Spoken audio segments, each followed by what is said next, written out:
En casa de dos levitas, titulé a esta predicación esta tarde. Hay una cita de un filósofo, a lo mejor quedó muy chiquita la letra, no sé si se alcance a leer. Dice así, se refería al arca del pacto de Dios. Dice, el arca de la alianza en las grandes batallas de cuyo resultado dependía la victoria o la ruina de todo el pueblo, iba en medio del ejército para que el pueblo, viendo presente, por así decirlo, a su rey, combatiera con todas sus fuerzas. Como les decía, este es un pensamiento de un filósofo y tiene algo de verdad, aunque le da un valor simbólico, como si fuera un amuleto de suerte, como si fuera un objeto de motivación para que el pueblo se animara y peleara más fuerte. Tiene algo de razón cuando dice que de él dependía la victoria o la ruina de todo el pueblo. Pero bíblicamente nosotros sabemos que era mucho más que eso. Sabemos que era la presencia de Dios mismo, esa arca, y que Él era el que peleaba por ellos y les daba la victoria. Como todos sabemos, el pueblo de Israel no era precisamente unos grandes guerreros, no eran especialistas en la guerra, pero sin embargo, cuando estaban bien con nuestro Dios, cuando estaban en oración, en entrega, Dios les ayudaba y hemos visto cómo Dios en múltiples ocasiones les daba la victoria, a pesar de verse superados en número, en estrategias de guerra, en armas, Dios les daba la victoria.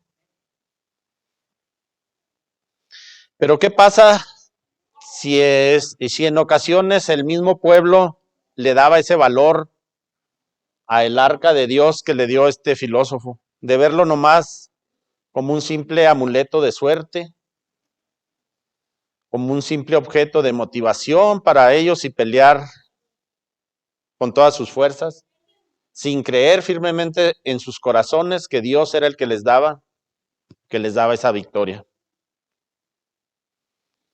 Y para colmo de ello, si la veían de esta manera, para colmo de ello, si el pueblo aún estaba en pecado o en idolatría, por eso Dios no se manifestaba a favor del pueblo.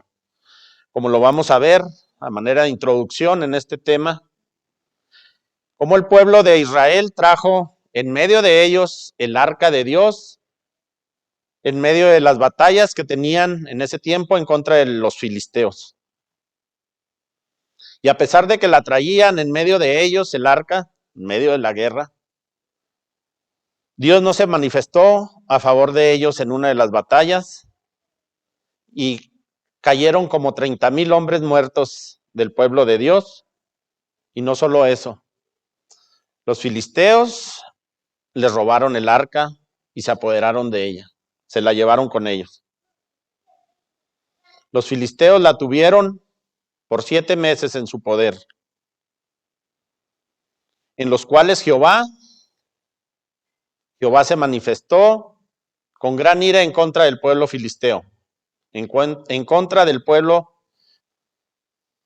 enemigo. Nos relata el primer libro de Samuel, en los capítulos 5 y 6, dice cómo Jehová hirió con tumores a todos los habitantes del pueblo de los filisteos, donde iban dejando o poniendo el arca de Dios que habían robado. Dice que Jehová hirió primeramente, la pusieron en una ciudad que se llamaba Azod, un pueblo filisteo, y Jehová se manifestó en contra de ellos, destruyéndolos, hiriéndolos con tumores y destruyendo a su dios Dagón. De ahí se la llevaron, por acuerdo de los príncipes de los filisteos, a otra ciudad llamada Gat. Y nuevamente, la mano de Dios volvióse a manifestar en contra de ellos, hiriéndolos desde el más chico hasta el más grande con tumores y con gran mortandad. Después de allí, de la ciudad de Gat, se la llevaron a Ecrón, otra ciudad de los filisteos. Y nuevamente, Jehová volvió a herir a todos los habitantes del pueblo con tumores, con mortandad. Y era tanto, dice la palabra de Dios, el clamor de ese pueblo pagano, era tanto el dolor que dice que el clamor de ellos subía hasta el cielo. Y se decían de un pueblo a otro, no la queremos aquí, llévensela. Llévensela para otro lado. No queremos, decían, no queremos que el Dios de los hebreos nos hiera con plagas y con mortandad como lo hizo en Egipto. Así que qué interesante, hermanos, hasta un pueblo pagano sabía y se daba cuenta de las grandes maravillas que había hecho Jehová con su pueblo al sacarlo de Egipto, de tierra de esclavitud. Quizá por eso la habían robado. Pero la misma palabra de Dios nos dice en el verso 4 de Primera de Samuel, que en ese tiempo el pueblo de Israel estaba totalmente volcado a la idolatría. ¿Y sabe qué? Adoraban a los Baales. ¿Se fija qué incongruencia del pueblo de nuestro Dios? Aún estando en desobediencia, en pecado. Pero cuando se llegaba la hora de la guerra, corrían por el arca de Dios para llevarla en medio de ellos y que lo salvara.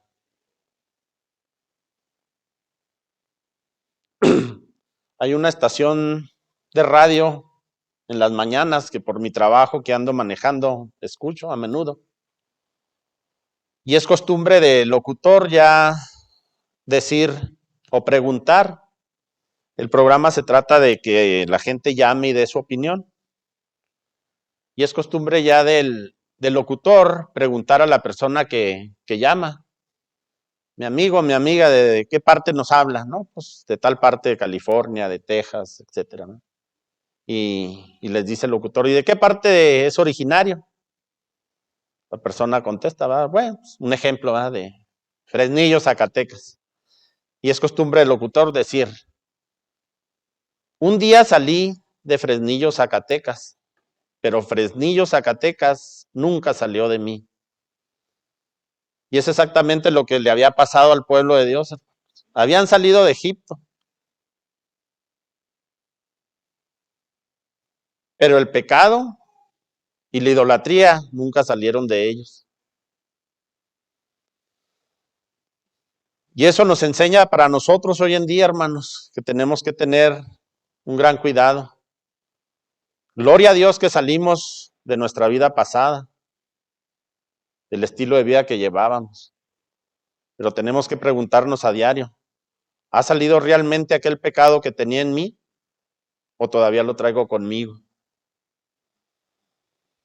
A veces nos preguntamos, al menos a mí me ha pasado cuando leemos del pueblo de Dios, de Israel, y digo, ¿por qué tuvieron que librar tantas batallas? Siempre estaban en guerra con los filisteos, con los, pues con tantos pueblos, ¿verdad?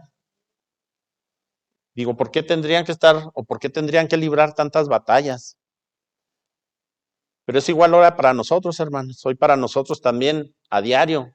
A diario tenemos que librar una batalla espiritual, hermanos. A diario tenemos que estar en oración. A diario tenemos que estar cerca de nuestro Creador. Así que esas batallas eran nada más simplemente una enseñanza hoy para nosotros. Bien, como les decía, todo esto es a manera de introducción del tema para ubicarnos un poco acerca del arca de Dios y cómo es que el pueblo de Dios la traía. Mire, acompáñenme a buscar Primera de Samuel 7, Primera de Samuel 7, los versos 1 y 2. Me dice con un amén cuando lo tenga. Dice así: y vinieron los de Sirat Harim y llevaron el arca de Jehová y metiéronla a casa de Abinadab, situada en el collado, y santificaron Eleazar su hijo para que guardase el arca de Jehová. Y aconteció desde ese día que llegó el arca a Sirat Harim, que pasaron muchos días, 20 años, y toda la casa de Israel lamentaba en pos de Jehová. Déjeme, le platico rápidamente cómo es que el arca llega de los filisteos a casa de este personaje llamado Abinadab. Cuando los filisteos vieron que el Jehová se había manifestado contra gran ira con ellos y que no querían el arca, dice la palabra de Dios que los filisteos mismos en un carro nuevo que hicieron tirada por bueyes, pusieron el arca para devolverla a los israelitas. Y los bueyes nomás los encaminaron hacia los campamentos de los israelitas, y dice la palabra que ellos solo supieron cómo llegar hasta allá. Así que el primer pueblo o ciudad o asentamiento ya de los israelitas es este Sirat Harim, que fue los que recibieron el arca una vez que los filisteos la devolvieron, y por eso es que la metieron a casa de este levita llamado Abinadab. Vamos a grabarnos ese nombre porque en base a esto está nuestra predicación, el nombre de Abinadab. Y nos dice que el arca estuvo en casa de Abinadab por 20 años. Y la palabra de Dios no nos dice más nada qué pasó en esos 20 años en casa de Abinadab. Dios no se manifestó para nada por largos 20 años en esa casa de Abinadab. Vayamos ahora, acompáñenme a buscar en el segundo libro de Samuel, en el capítulo 6. Segundo libro de Samuel, capítulo 6, versículos 10, 11 y 12. Me dice cuando lo tenga con un amén. Dice así: no quiso pues David traer el arca de Jehová a la ciudad de David, mas llevóla David a casa de Obed-edom. Y estuvo el arca de Jehová en casa de Obed-edom 3 meses. Y bendijo Jehová a Obed-edom y a toda su casa. Versículo 12. Y fue dado aviso al rey David diciendo: Jehová ha bendecido la casa de Obed-edom y todo lo que tiene a causa del arca de Dios. Nuevamente, déjenme le platico rápidamente cómo es que ahora llega a la casa de este otro personaje, el arca de Dios de Obed-edom. Después de permanecer 20 años en la casa de Abinadab, ya cuando el rey David era, pues rey, ¿verdad? Válgame la redundancia. Él en su corazón, dice la palabra, que quería llevar el arca con él, para mantenerla con él. Y fue a recoger la casa de Abinadab.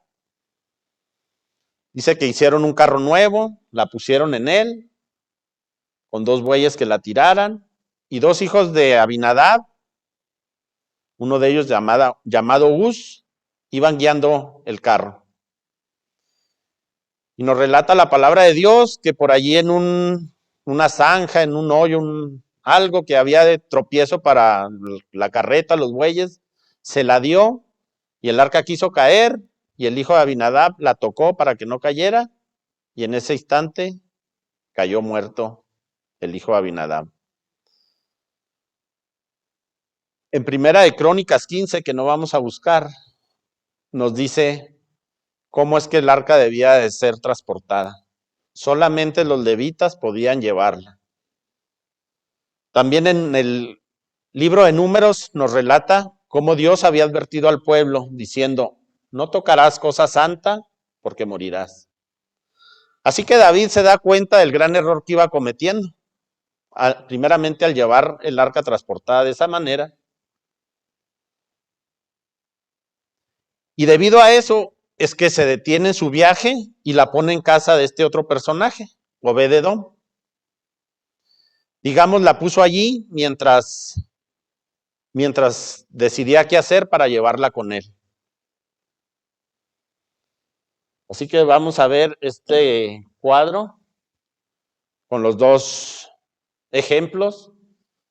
El arca de Dios en la casa de Abimadad por 20 años y la misma arca en casa de Obed-edom solamente 3 meses. Así, hermanos, que como podemos ver, cuidar el arca de Dios no era cualquier cosa. Era algo que requería una total reverencia y un sumo cuidado. Recordemos que en el tabernáculo de Dios, el arca del pacto se encontraba en el lugar santísimo y solamente el sacerdote podía entrar hasta ese lugar. Era algo sumamente sagrado, era la presencia de Dios. ¿Imagina usted tenerla dentro de su hogar? Imagíneselo por un momento, ¿qué hubiera hecho usted? Porque con Abinadab estuvo por 20 años y no pasó nada con él ni con su casa. Pero sin embargo, con Obed-edom estuvo solamente 3 meses y dice que Jehová lo bendijo a él y a toda su casa. ¿En qué lugar de su corazón y de su hogar pusieron cada uno de estos hombres ese arca para que hubiera esta gran diferencia? Ahora, ¿qué vemos aquí? Ambos eran levitas, es decir, de la tribu de Leví.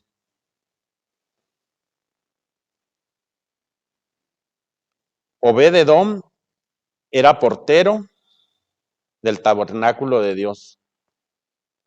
Es decir, ambos tenían conocimiento del sacerdocio. Ambos eran del pueblo de Dios. Ambos eran levitas. Pero entonces, ¿qué ocurrió? ¿Qué pasó? ¿Por qué Jehová no se manifestó ni para bien ni para mal en la casa de Abinadab por largos 20 años?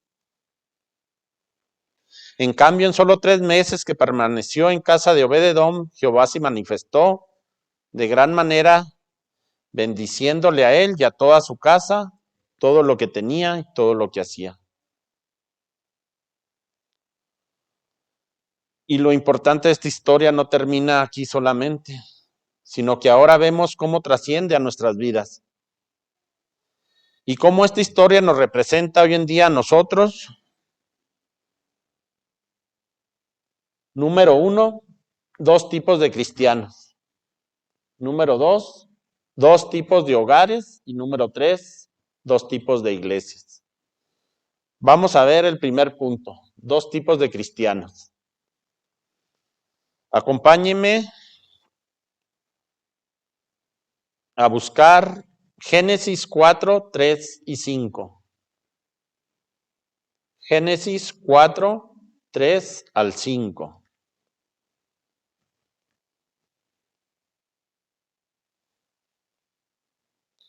Dice así: después de algún tiempo, Caín le dio al Señor una ofrenda de lo que había cosechado. También Abel le dio una ofrenda al Señor, le ofreció las primeras y mejores crías de sus ovejas. Al Señor le agradó Abel y su ofrenda, pero no le agradó Caín y su ofrenda. Por eso Caín se enojó en gran manera y decayó su semblante. Así que desde el principio de la humanidad, hermanos, en esta primer familia, por así decirlo, ya veíamos 2 tipos de cristianos. Uno con su ofrenda agradó a Dios y el otro también con su ofrenda no agradó a Dios. Igual que nuestros personajes, Abinadab y Obed-edom. Que uno agradó a Dios teniendo en su hogar el arca del pacto en solo 3 meses y el otro durante 20 largos años con el arca de Jehová en su propia casa, no pudo agradar a Dios. Y ambos eran levitas, recordemos. Ambos conocían el sacerdocio, como les mencionaba, que sabían perfectamente la importancia que tenía esa el arca. Sabían ambos que ahí se encontraba la presencia de Dios. ¿Y qué nos enseña esto hoy a nosotros? Porque el mismo arca, que solamente ocupaba un espacio en la casa de Abinadab, esa misma arca trajo gran bendición en la casa de Obed-edom. El arca era la misma, Dios era el mismo, la misión era la misma para ambos, resguardar y cuidar en sus respectivas casas el arca de Dios.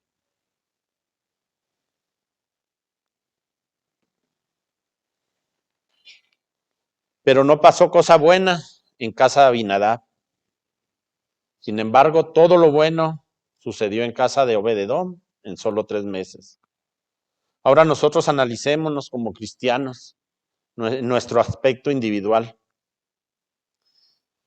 Como nos dice Romanos 8:14, que no vamos a buscar. Déjeme se lo leo. Dice, porque todos los que son guiados por el Espíritu de Dios, los tales son hijos de Dios. Así que hoy nosotros nos preocupamos por obedecer la palabra de Dios. Consultamos a Dios primero en medio o por medio de la oración para tomar cualquier decisión en nuestra vida. Cuando pecamos, nos arrepentimos y buscamos a Dios para que nos perdone. Así que reflexionemos cómo está nuestra vida. Buscamos la presencia de nuestro Dios como prioridad principal en nuestra vida, como la tenía Obed-edom, y Jehová le bendijo. Como todos sabemos, hermanos, estamos viviendo unos tiempos muy difíciles. El mundo parece que va cada vez más rápido en un declive espiritual. Hoy en día, el mundo clama a Dios principalmente por una salud física, pero muy pocos claman a Dios por una sanidad espiritual. En una ocasión, nuestro mismo pastor nos decía unas palabras muy sabias. Nos preocupamos mucho porque la muerte de esta pandemia no nos vaya a tocar. Y es normal, hermanos. En nuestra humanidad tenemos miedo que llegue la enfermedad, que llegue la muerte. Pero nos decía él que nos debemos de preocupar aún más porque estemos realmente listos si la muerte nos toca para estar en Cristo Jesús o para estar listos cuando Él venga por segunda vez.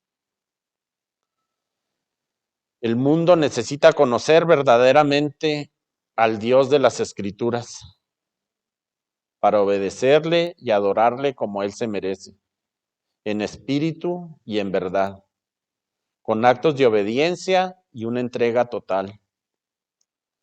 Tenemos que ser un testimonio vivo de la existencia de Dios, hermano. ¿Cómo logramos eso? Pues en nuestra manera de vivir, cómo nos comportamos en general dentro de la sociedad. Mencionaba una vez nuestro hermano Martín Luébano Jr. Tenemos que ser una diferencia, que las personas nos vean y digan, son cristianos, tienen algo diferente, se comportan, se conducen con algo de diferencia. Acompáñenme ahora a buscar Romanos 12:1.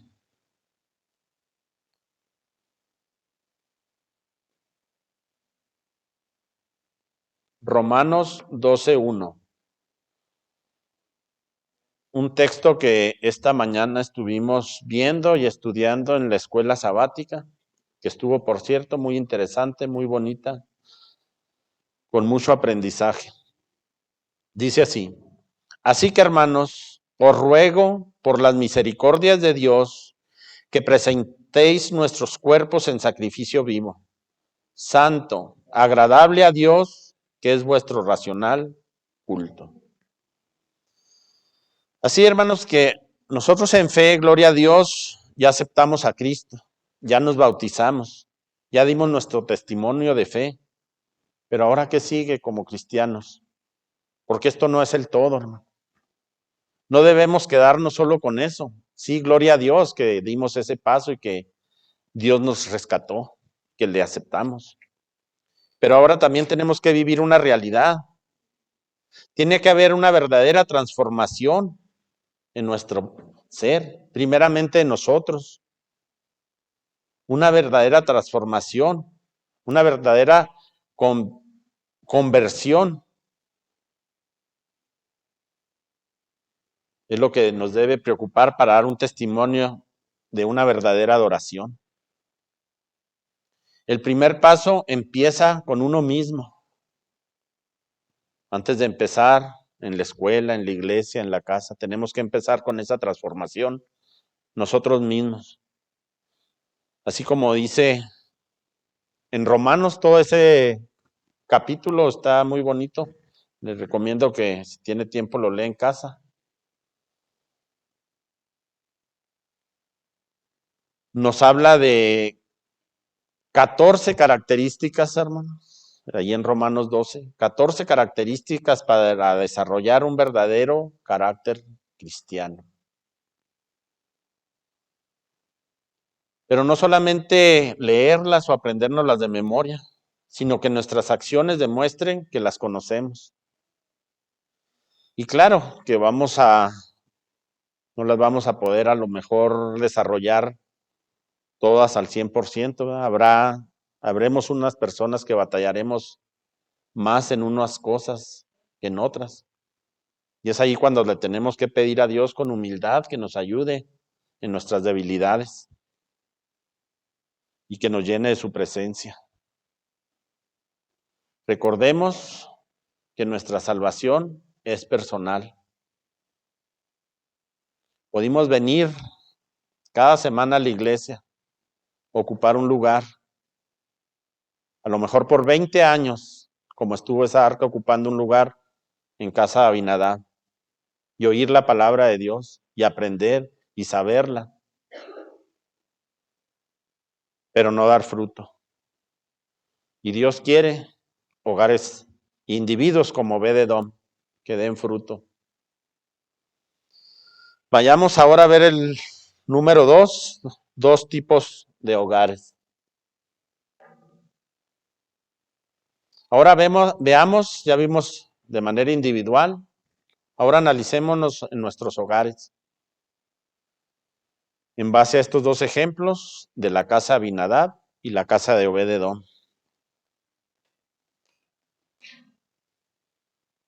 ¿Cómo está nuestra casa? ¿Cómo me comporto yo como cabeza de mi hogar?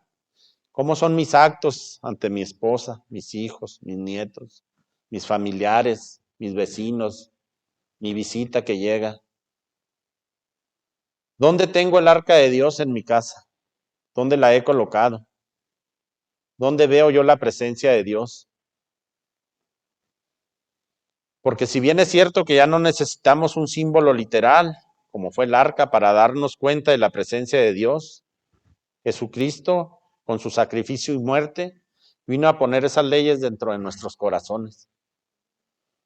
Por supuesto, Dios es omnipresente, puede estar en todas partes al mismo tiempo. Pero para manifestarse dentro de tu hogar y dentro de tu vida, primeramente tenemos que buscarle de corazón. De lo contrario, créame que podemos tener su palabra, una Biblia muy grande, muy bonita, muy cara, pero si nunca la abrimos, nunca la leemos y la colocamos por 20 años en un mueble, nuestra casa va a ser como la de Abinadab. Y Dios no se manifestará en nuestros hogares. Él se manifiesta cuando lo ponemos a Él en prioridad dentro de nuestro hogar. El evangelio empieza en nuestros hogares, hermano. Cuando tomamos a nuestra esposa, a nuestros hijos, en oración juntos, en alabanza juntos, agradeciendo a Dios juntos, es cuando Dios se manifiesta en ese hogar. con gran poder, como en la casa de Obed-edom.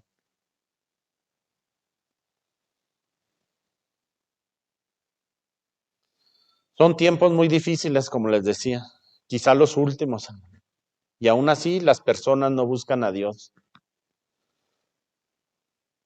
Quizá su prioridad como familia, su prioridad como en el hogar como familias alrededor del mundo es la televisión, es el celular, las series de Netflix, las redes sociales, cómo está la economía dentro del hogar. Pero no buscan que Dios se manifieste dentro de ese hogar, no le dan su prioridad.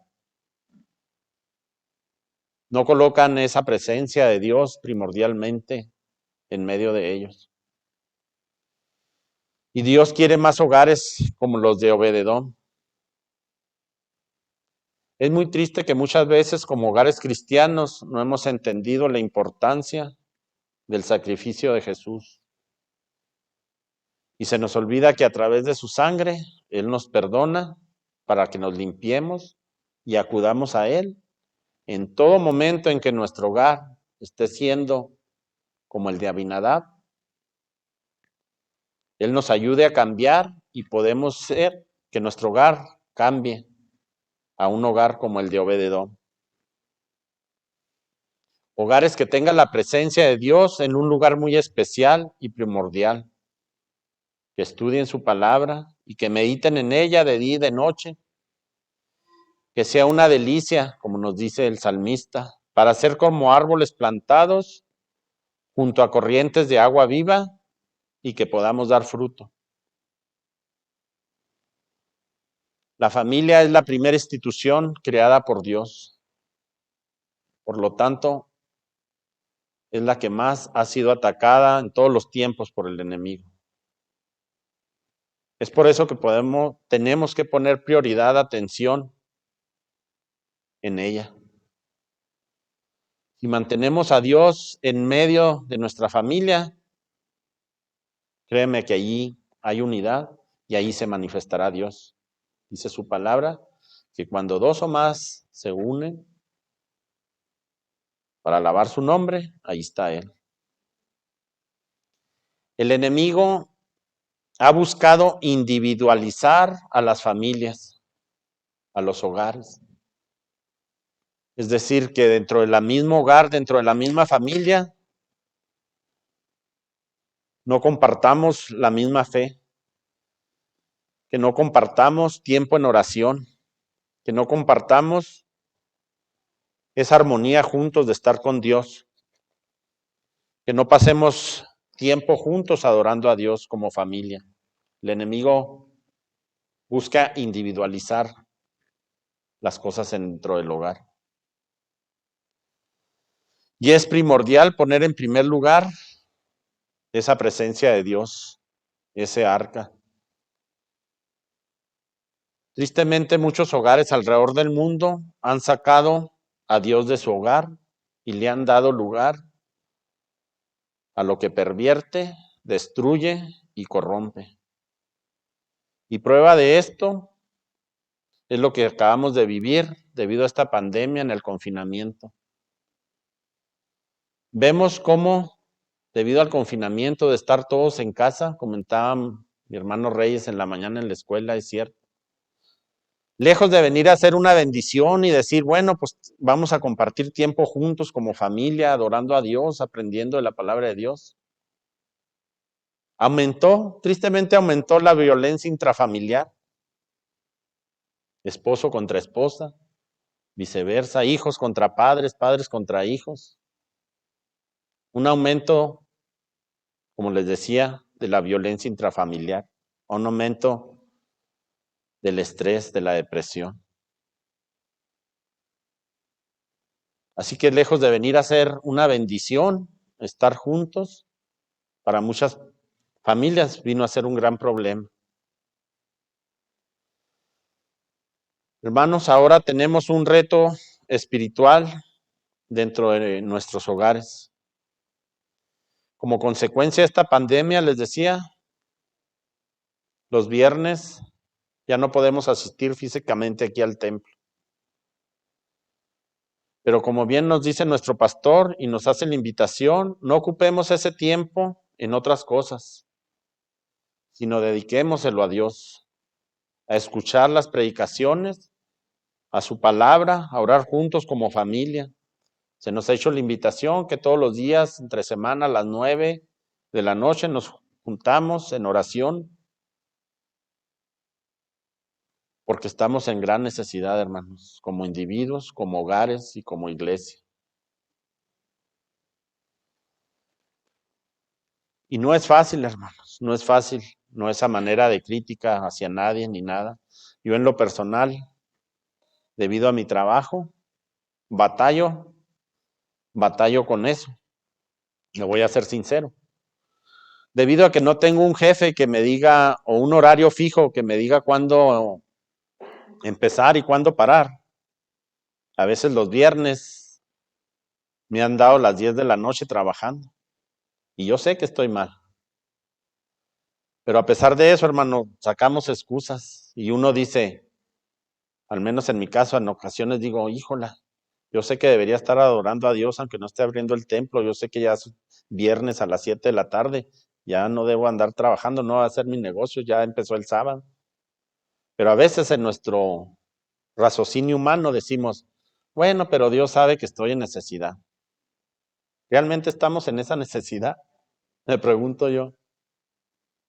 Porque lo he vivido yo, hermanos, en una ocasión. Ya tenía tiempo, porque empieza uno y al siguiente viernes otra vez. Y si no se detiene uno, es muy fácil, hermanos, envolverse. Gloria a Dios que Dios me habló también a través de mi esposa y me dijo, oye, ¿ves que andas bien? No, la verdad no. Y curiosamente, déjeme le digo, que el enemigo actúa y trabaja, hermanos. Cierto viernes, como cosa hecha al drede, no tuve mucho trabajo ni martes, miércoles, jueves, pero curiosamente el viernes a las 4 de la tarde el teléfono empezó como loco, timbre, timbre, timbre, timbre, yo sé que era para puros trabajos. Y créanme que yo dije, pues, ¿qué pasa? O sea, y apliqué eso que le digo. Dios sabe que estoy en necesidad, voy a ir a trabajar. Y me dijo mi esposa, mira, yo ya te dije, tú decides como cabeza de hogar si estás bien o estás mal.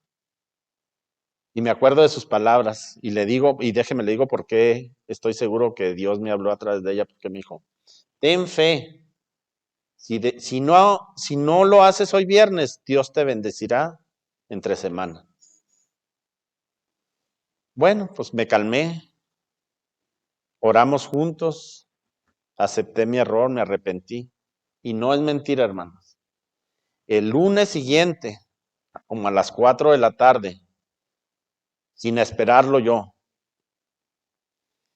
Hacía como 2 años yo estaba buscando cierta compañía para trabajar con ellos, que me brindaran trabajo. Y nunca me había podido ni siquiera encontrar el número de teléfono de ellos. Así que no había ni un acercamiento de decir, bueno, ya hice una entrevista, ya voy avanzando, ya tengo una esperanza. Nada, hermanos, nada. Pero el lunes a las 4 de la tarde recibí una llamada de una persona de esa compañía que sin más ni más me dijo, te estaba buscando para ofrecerte que trabajes con nosotros. Y antes de ponerme alegre por las palabras del Señor, del Señor que estaba en el teléfono, créame que se me vino a la mente, Dios te bendecirá el lunes o el martes, si hace su voluntad. Así que muchas veces, hermanos, creemos que fallamos en cierto punto de la fe, de la obediencia, y creemos que no hay consecuencias. Y sí, a lo mejor no hay consecuencias drásticas como las vivió el pueblo de Israel, que caían muertos en el desierto en ese instante. A lo mejor no vivimos esas consecuencias hoy en día. Pero déjeme decirle que con el simple hecho de que con su desobediencia o falta de fe ya corte la bendición que Dios tiene para usted, con eso es mucho. Porque se está perdiendo y una bendición que Dios tiene guardada para usted y que usted mismo, en fallar en ese punto de fe, la aleja. Acompáñenme a buscar ahora en el libro de Job, 22, Job 22.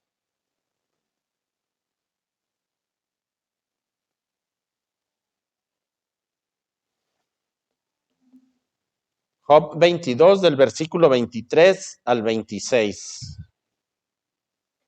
Me dice con un amén cuando lo tenga.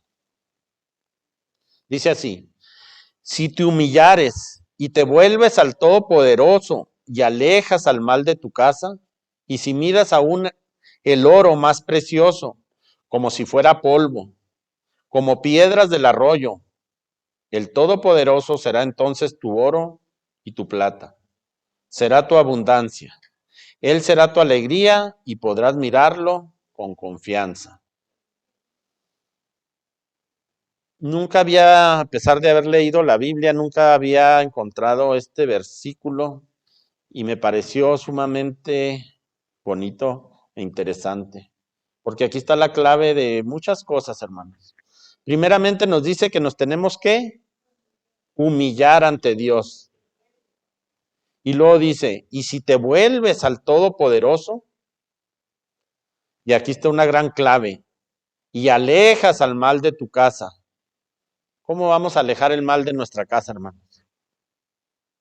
La única manera es trayendo el bien. Mientras nosotros estemos mal en nuestro hogar, ahí va a estar el mal. Pero como le comentaba ahorita, si como familia nos juntamos, oramos, estudiamos, ayunamos, le aseguro que el mal va a salir de su hogar.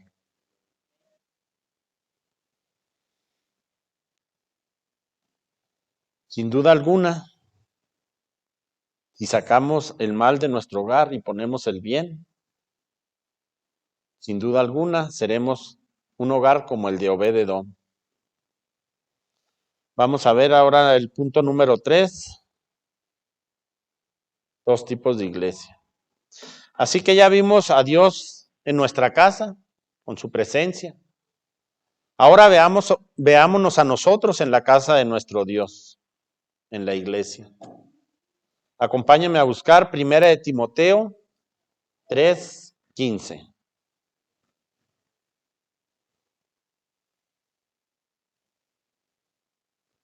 Primera de Timoteo 3:15.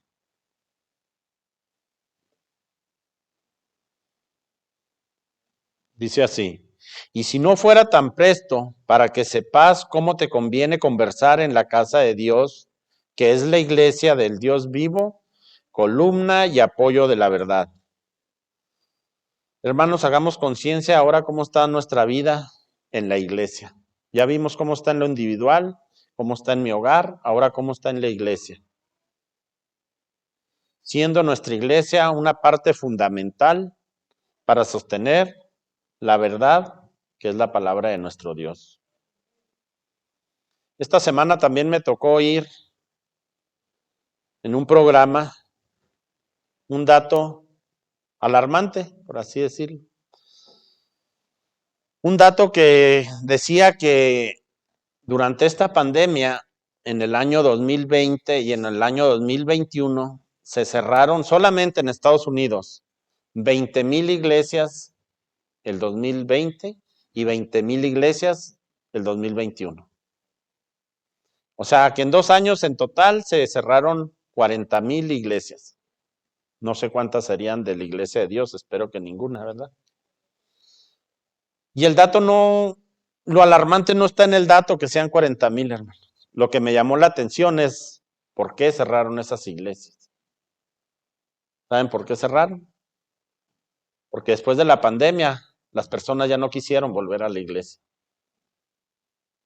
Decidieron quedarse en casa. Eso es lo preocupante. Hermanos, ¿ustedes qué piensan? ¿Es importante la presencia de nosotros aquí en el templo? Claro que sí, es muy importante, hermano. Como todos sabemos, en nuestro cuerpo, en nuestro sistema fisiológico, ¿verdad? Mucho se habla que cuando hay estrés, somos mucho más vulnerables a contraer enfermedades. Nuestro cuerpo está mucho más sensible, susceptible a ser atacado por virus, bacterias. gérmenes, todo eso. Y pasa lo mismo en nuestra vida espiritual, hermanos. Así como el estrés nos debilita nuestro cuerpo, cuando usted deja de venir a alimentarse aquí a la palabra de nuestro Dios, déjeme decirle que su espíritu también se vuelve muy vulnerable a los ataques del enemigo. Su espíritu se va enfriando. Nos enfermamos espiritualmente. Aunque también por otro lado, ¿verdad? También creo que todos comprendemos la situación que estamos viviendo de pandemia, que hemos llegado hasta el punto de tener que cerrar nuestro templo por causas de fuerza mayor, no porque nos queramos quedar en casa, por supuesto, ¿verdad? Porque como todos sabemos, la muerte, la enfermedad ha tocado muchos hogares de nuestra propia iglesia. Pero ¿qué pasa cuando no hay una causa de fuerza mayor, de una justificación mayor? ¿Qué está pasando con mi adoración a Dios? Y como le vuelvo a repetir, no es a manera de crítica hacia nadie, ni mucho menos. Al contrario, esta predicación también va para mí. También yo fallo en eso. También hay veces que mi carne me pide quedarme en casa más cómodo. Que no pongo a Dios en prioridad y a lo mejor llego tarde. Hermanos, nuestra escuela sabática siente su ausencia. Déjeme le digo que sí se siente. Hemos visto cómo ha bajado la asistencia. Y déjeme decirle que la escuela sabática es una parte importantísima para nuestro desarrollo espiritual, donde su opinión cuenta mucho. Hoy nada menos en la mañana, déjeme decirle que la escuela, si no vino, se perdió de algo sumamente bonito. Una escuela muy, muy bonita en la que aprendimos mucho. Y en este trimestre de la escuela sabática, los planes de la iglesia, nos comentaba nuestro pastor, estarán enfocados en el evangelismo, en abrir hogares para que entre nosotros fortalecemos nuestra fe y la doctrina, con el fin de invitar a otras personas que vengan al conocimiento de la verdad, que se den cuenta lo que es tener la presencia de Dios con ellos y en sus hogares. Por tal motivo es imprescindible que todos unidos como iglesia en una misma doctrina nos preocupemos por tal misión. A lo mejor este será un punto en el cual nuestra iglesia tiene que crecer más para fortalecer esa escuela sabática. Gloria a Dios que nuestra iglesia está muy fuerte en el pastoral. Tenemos un gran ejemplo de unidad, de solidaridad, de mucho trabajo. La gran mayoría, si no es que todos, hemos recibido un gran apoyo espiritual y hasta económico cuando hemos estado en necesidad. Gloria a Dios por ello, como les digo. Así que apoyemos todos juntos con un esfuerzo y entusiasmo, cuando todo alrededor lo permita, por supuesto, en que cumplamos con asistencia. Claro, teniendo en mente y en cuenta que a lo mejor nuestra iglesia se verá en necesidad de cerrar temporalmente para cumplir con los requisitos o las recomendaciones de las autoridades de salud. Pero mientras tanto, aprovechemos al máximo cada sábado que aún estamos aquí, que podemos venir. Sigamos en adoración, en oración y en estudios, enfocándonos en mantener firme nuestra doctrina. Estamos viviendo, como les decía, cosas que a lo mejor ninguno de nosotros en tiempo atrás nos había tocado ver. Una pandemia que no se había visto, quizás dicen, por más de 100 años. Muerte. Más de 5 millones de personas han muerto debido a esta pandemia. Rumores de guerra a diario en la televisión. Y claro, usted podrá decir, no, pues rumores de guerra siempre han existido y siempre van a existir. El problema es que hoy están siendo más peligrosos debido a las armas que poseen ahora los gobiernos. Pueden destruir a la humanidad. La maldad está aumentando. Vemos a un mundo cada vez alejándose más de Dios. Así que hoy es el tiempo, hermanos, que nos toca entregarnos a Jesucristo. Hoy toca dejar todo por Jesucristo. Dejar mi yo quiero, mi comodidad, mi seguridad y todo aquello que nos impide tener a Jesucristo en primer lugar de nuestra adoración. Dios quiere más obededoms, hermanos. Pongamos nuestra vida individual, nuestra casa, nuestros dones dentro de la iglesia al servicio de nuestro Dios. Que nuestro Dios nos encuentre como Obed-Edom y no como Abinadab. Y cuando estemos frente a frente y que sea abierto el libro de la vida, nuestro nombre esté escrito allí. Ya para concluir, hermanos, me gustaría que puestos de pie leyéramos en voz alta este versículo. Todos juntos en voz alta. 1, 2. Una cosa he demandado al Señor, y es lo único que persigo: habitar en la casa del Señor todos los días de mi vida, para contemplar la hermosura del Señor y recrearme en su templo. Que Dios les bendiga.